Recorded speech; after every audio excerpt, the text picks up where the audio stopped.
अब बात करें बिहार में चल रही यात्राओं की। चाहे नीतीश कुमार की यात्रा की बात हो या दूसरी तरफ तेजस्वी यादव की संवाद यात्रा की बात हो। प्रगति यात्रा की भी समापन है और संवाद यात्रा भी हो चुका है। तो अब इन यात्राओं के क्या नतीजे निकले हैं, नीतीश कुमार ने क्या ऐलान किया और तेजस्वी ने जो बड़े दावे किए हैं कि अब सरकार बदलना चाहती है, इस पर हमारे साथ चर्चा से विषय पर चर्चा करने के लिए हमारे साथ हमारे सहयोगी प्रीतम जी जुड़ गए हैं। प्रीतम, जिस तरह से यात्राओं का दौर बिहार में चल रहा है, नीतीश कुमार की यात्रा हो, दूसरी तरफ तेजस्वी की यात्रा है और दोनों ही यात्रा चुनावी साल में है, तो तय है कि दोनों आमने सामने खड़े हैं। किसकी यात्रा रंग लाएगी? देखिए, किसकी यात्रा रंग लाएगी इसके लिए तुम्हें अक्टूबर नवंबर का इंतजार करना पड़ेगा। नीतीश कुमार ने साबित करके दिखाया है और तेजस्वी यादव को साबित करके दिखाना है। हालांकि जो 17 महीने का समय था, अगस्त 2022 से लेकर जनवरी 2024 तक, इस दौरान तेजस्वी यादव ने काफ़ी अच्छा काम किया है। और जो नौकरी जिस तरीके से अलग अलग विभागों में दी गई है, उसमें योगदान तो तेजस्वी यादव का है। 100% जो श्रेय है वो तेजस्वी यादव को दिया जाता है। हालांकि हस्ताक्षर माननीय मुख्यमंत्री का होता है, लेकिन श्रेय तो तेजस्वी यादव का जाता है। लेकिन मुख्यमंत्री नीतीश कुमार ने लगातार जिस तरह दिसंबर के आखिर से लेकर पूरा जनवरी और लगभग फरवरी ये यात्रा की है, इसके लिए अलग से बजट आवंटन किया गया है और ये काम में दिखेगा।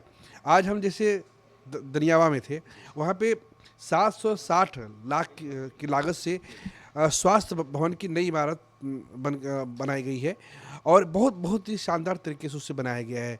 औरंगाबाद, नवादा, गया, जमुई, भागलपुर, बांका, जहाँ जहाँ हम लोग प्रगति यात्रा में थे, वहाँ पे हमने देखा कि नीतीश कुमार के प्रति एक आकर्षण है, खासकर महिलाओं में और युवतियाँ जो छात्राएँ हैं उनमें आकर्षण है और ये कांस्टेंट नीतीश कुमार के साथ बने हुए हैं और नीतीश कुमार ने उनके लिए किया भी है। आप नीतीश कुमार की कितनी भी आलोचना कर लें, लेकिन इसमें कहीं कोई संदेह नहीं है कि महिलाओं की एम्पावरमेंट में नीतीश कुमार की एक बहुत बड़ी भूमिका है, उनकी एक सोच है। लेकिन जब आप चुनाव में जाते हैं तो नीतीश कुमार अब ये नहीं कह सकते हमारे पास समय नहीं था।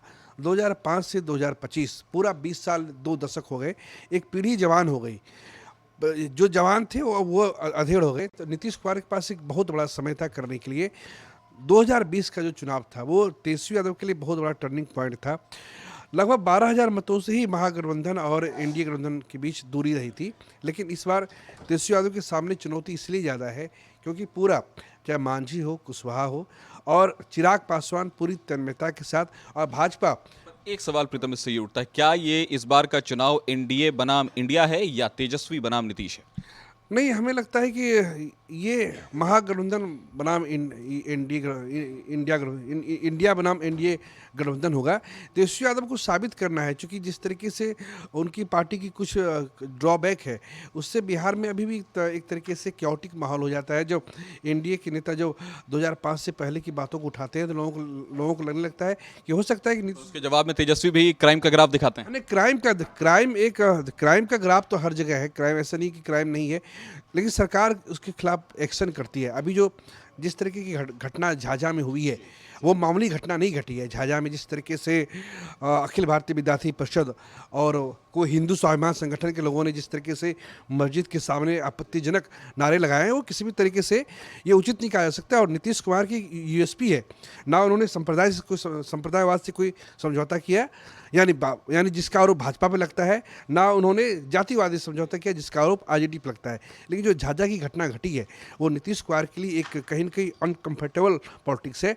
ऐसा कहा जा रहा है कि बिहार के डीएनए में जो चीज नहीं है वो दिखाई पड़ रही है। हाँ, बिल्कुल बिल्कुल। अच्छा, ये हर चुनाव में एक पैटर्न बनता जा रहा है। जहाँ जहाँ चुनाव होता है, जानबूझ के ऐसे मुद्दों को उठाया जाता है जिससे संप्रदाय, जो जातिगत भावना है, जो साथ रहने की भावना है, वो सोसाइटी का डिवीजन हो, इस तरह की बातों को उठाया जाता है। जो जमुई में घटना घटी है वो कहीं न कहीं जेडीयू को परप्लेक्स्ड कर रहा होगा। लेकिन हमें लगता है कि बाद में सनह जैसे जैसे चुनाव बढ़ता जाएगा, नीतीश कुमार, नरेंद्र मोदी अपनी पूरी उपलब्धि के साथ, चिराग पासवान पूरी उपलब्धि के साथ उतरेंगे और उसके बाद फिर देखना पड़ेगा कि कितनी बड़ी चुनौती है। लेकिन तो क्या एंटी इनकम्बेंसी का माहौल बनेगा?